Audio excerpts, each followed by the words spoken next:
We've seen the headlines. Breaking news: an Ethiopian Airlines flight has crashed shortly after takeoff. And the aftermath. Terror on the ground. Routine flights that go horribly wrong. It's no surprise that up to 40% of Americans have anxiety while flying. Let's take a deep dive into what can go wrong when you're in the air, the likelihood of it happening, and whether it's survivable. We enlisted the help of pilot and training instructor Skip Bailey. I think it's safe to say you're probably not afraid of flying. Nope, I'm definitely not afraid of flying.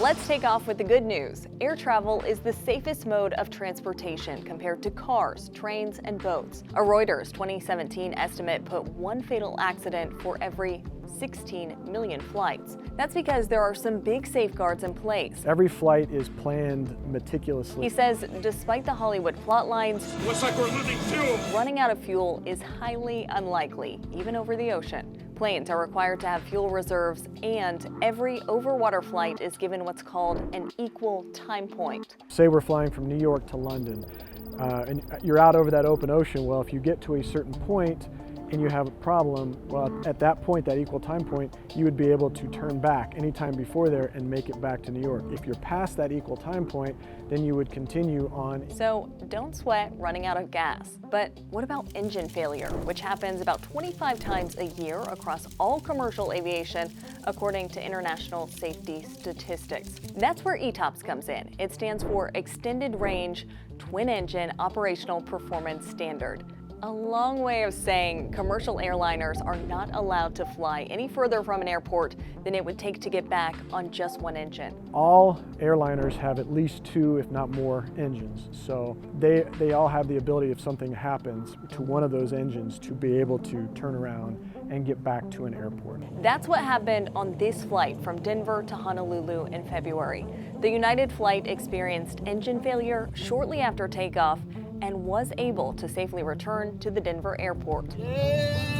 I asked Bailey what his worst case scenario would be as a pilot. If all my engines failed, because then all of a sudden I don't have power. To reiterate, if one engine fails, the plane still flies, but more than one, well, that's when things would get a bit turbulent. And what if it happened in the middle of the ocean? In that situation, a pilot would need to rely on ditching, a controlled emergency landing over water. Also, a last resort. We can't do it.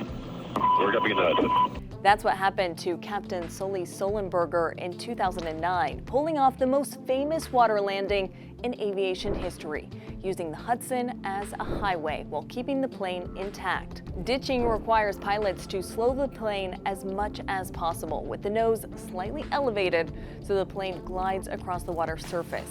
It's what flight attendants try to prepare you for at the start of every flight, because once a plane hits water, the cabin will start to flood. The miracle on the Hudson is called that for a reason. Every person survived, a fate not shared in most water crashes. Either the ditching was unsuccessful or there wasn't enough time to even attempt it. And that's if pilots even know how to ditch. The FAA does not require all pilots to learn how to land a plane in water, and flight simulators don't always include it. Emergency landings are even more difficult at night. That's when many aviation experts say water ditching would be nearly impossible. Not reassuring, but let's go back to our first point. Flying is the safest form of transportation. If you think about the number of people that do fly without an issue every single day of the year, it's amazing. And it goes to the way that these airplanes are manufactured, how much testing has gone into that, and the amount of training that the pilots get before they are actually the ones out there flying. Leave me your thoughts and your biggest flying fears in the comments below.